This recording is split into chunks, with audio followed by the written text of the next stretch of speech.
Behaviour dysfunction या थकान, like dullness सा हो जाना या मन खराब रहना, इस तरह के सिम्टम्स होते हैं। अभी हेडेक स्टार्ट नहीं हुआ है, उससे पहले ये सिम्टम्स शुरू हो सकते हैं।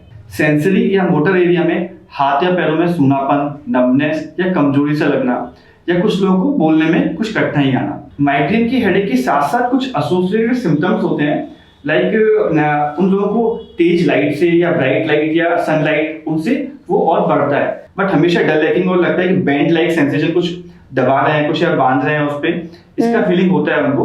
आंख के चारों ओर वाले हिस्से में या ये फ्रंटल और ये वाले हिस्से में जो हम बोल रहे हैं, इस वाले हिस्से में हेडेक होता है। इतना सीवियर हेडेक होता है कि लोग इवन ट्राई करते हैं कि अपना सर दीवार में मारने का कोशिश करते हैं। जैसे जैसे दिन बढ़ता है, डे प्रोग्रेस होता है, वैसे वैसे वो बढ़ता है। मॉर्निंग में ठीक रहता है और डे प्रोग्रेशन के साथ थोड़ा ये बढ़ने की संभावना रहती है। तो अगर आपको इस तरह का हो रहा है तो आप तुरंत अपने डॉक्टर से संपर्क करें। चांसेस हैं आपकी सारी मेडिसिन वो विड्रॉ कर लेंगे।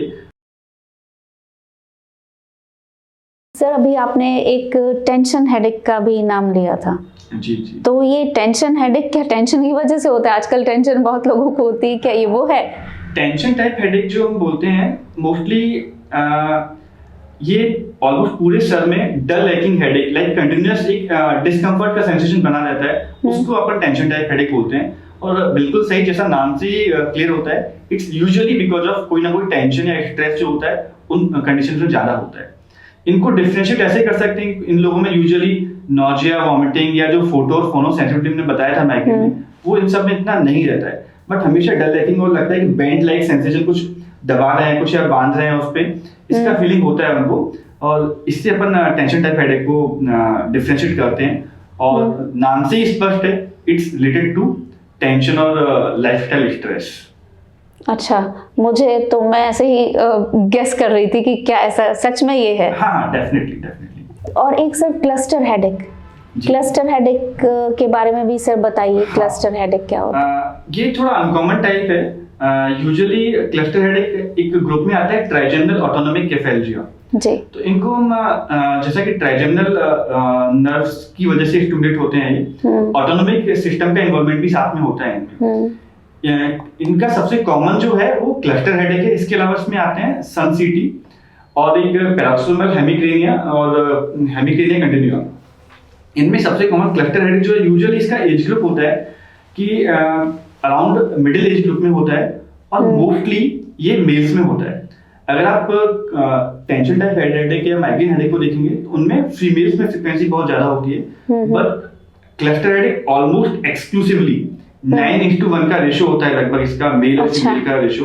सो it's mostly in males because of some genetic predisposition in और जेनेटिक वेरिएबिलिटी इन मेल्स।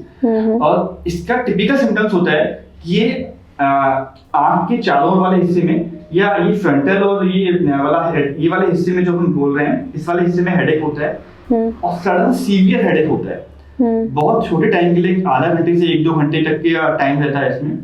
साथ में इसमें यूजुअली एक आंख से पानी आना या एक नाक का बंद हो जाना या एक आंख का लाल होना, ये सब इसके एसोसिएटेड ऑटोनोमिक सिम्टम्स होते हैं, जिससे हम इसको डिफरेंशिएट करते हैं। तो क्लस्टर हेडेक के 2 पॉइंट, एक तो age, usually middle age group, mostly in males, और associated severe autonomic symptoms. And ये इतना सीवियर हेडेक होता है कि लोग इवन ट्राई करते हैं कि अपना सर दीवार में मारने का कोशिश करते हैं। इतना सीवियर काइंड ऑफ हेडेक का वैरायटी है जी। एक मैंने अभी ये आपके यहाँ पर ये टेबल पर ये एक पेन स्केल देखा था। तो ये पेन स्केल, ये जो सीवियर आप बात कर रहे हैं, मुझे इससे ये बात ध्यान आ रही है, जैसे पेन स्केल, पेन तो एक सब्जेक्टिव इशू है।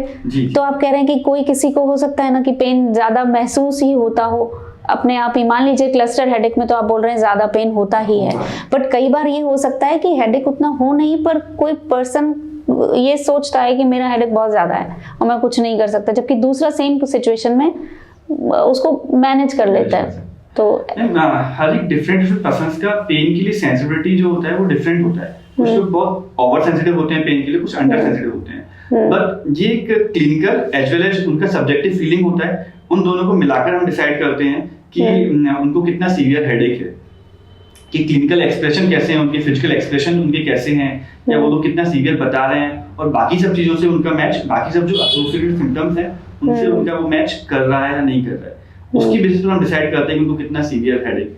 सर ये तो बात हो गई क्लस्टर हेडेक की, माइग्रेन की और किसकी, टेंशन टाइप हेडेक की। अभी एक और 2 हेडेक और बच गए हैं जिनके बारे में हम थोड़ा जानना चाहेंगे कि साइनस हेडेक और वो एक क्या था आप बताएंगे, मैं भूल गई हूँ। मेडिकेशन ओवरयूज जी हाँ, उनके बारे में। देखिए साइनस हेडेक भी नाम से काफी क्लियर होता है कि साइनस से रिलेटेड हेडेक। तो हमारे जो साइनसेस होते हैं मोस्टली फ्रंटल साइनस जो फॉरहेड वाले एरिया में होता है, मैक्सिलरी साइनस चीक वाले एरिया में होता है, कुछ एथमॉइड और स्फिनोइड साइनस पीछे वाले एरिया में होते हैं। तो उनसे रिलेटेड हेडेक जो होता है उसको हम साइनस हेडेक कहते हैं। तो ये यूजुअली जहाँ पे साइनस होते हैं उन वाले एरिया में रहता है, लाइक अपने फॉरहेड वाले एरिया में, और साथ में चीक या रेट्रोऑर्बिटल या ऑर्बिटल पेन इसमें साथ में रहता है। साइनस हेडेक का टिपिकल कैरेक्टरिस्टिक होता है कि यूजुअली जिन लोगों को साइनस की इश्यू या बार-बार जुकाम खांसी का होना, ये सब बीमारियां या राइनाइटिस का होना, ये सब होता है, उन लोगों में कॉमन रहता है। मोस्टली ये जैसे जैसे दिन बढ़ता है, डे प्रोग्रेस होता है, वैसे वैसे वो बढ़ता है। मॉर्निंग में ठीक रहता है और डे प्रोग्रेशन के साथ थोड़ा ये बढ़ने की संभावना रहती है। और इनमें यूजुअली एसोसिएटेड सिम्टम्स जो होते हैं लाइक नॉजिया, वॉमिटिंग या फोटोफोनोसेंसिटिविटी, वो बहुत कम रहने के चांसेस रहते हैं। और अगर हम साइनस हेडेक के लिए ट्रीटमेंट की बात करें तो अगर हम अपनी साइनस का ट्रीटमेंट करा लेंगे या अपना जो साइनस का ब्लॉकेज वगैरह है वो क्लियर हो जाएगा आपका, तो वो साइनस हेडेक भी काफी इश्यूज रिजॉल्व हो जाएगा इस चीज के लिए। दूसरा आपने बोला एक medication overuse headache. Medication overuse headache आजकल बहुत क्वाइट कॉमन हो गया है, क्योंकि जब से ओवर द काउंटर मेडिसिन मिलने लग गई हैं तो सब लोग हेडेक को ट्रीट करने के लिए फार्मासिस्ट की हेल्प से या खुद ओवर द काउंटर मेडिसिन से बहुत सारी मेडिकेशंस का यूज करने लग जाते हैं। यूजुअली हम मेडिकेशन ओवरयूज हेडेक बोलते हैं जब वो पर्सन मेडिकेशन के साथ साथ यदि more than 15 days in a month या more than 10 days in a month continuous headache हो रहा है तो हम उसको मेडिकेशन ओवरयूज हेडेक में काउंट करते हैं। कॉमन मेडिकेशन जो ओवरयूज हो रही हैं आज की डेट्स में, लाइक कुछ एनसेड्स जो होते हैं या ट्रिप्टान जो हेडेक के ट्रीटमेंट्स के लिए हैं, या कुछ एनाल्जेसिक, इनके अलावा भी जो अलग डेरिवेटिव्स हैं या ऑपियोइड्स हैं जो कॉमन एनाल्जेसिक यूज हैं, वो लोग डेली जब भी दर्द होता है उनको यूज कर लेते हैं और उनसे फर्दर परसिस्टेंटली वो हेडेक बना रहता है। इसीलिए इनका सिंपल तरीका होता है कि आप अगर आपको इस तरह का हो रहा है तो आप तुरंत अपने डॉक्टर से संपर्क करें। चांसेस हैं आपकी सारी मेडिसिन वो विड्रॉ कर लेंगे, धीरे धीरे विड्रॉ करने के बाद वो हेडेक ऐसे ही रिजॉल्व हो जाएगा, आपको उनकी आवश्यकता ही नहीं पड़ेगी। It's basically psychological dependence on आपका मेडिकेशंस के ऊपर, उनकी वजह से ये होता है मेडिकेशन।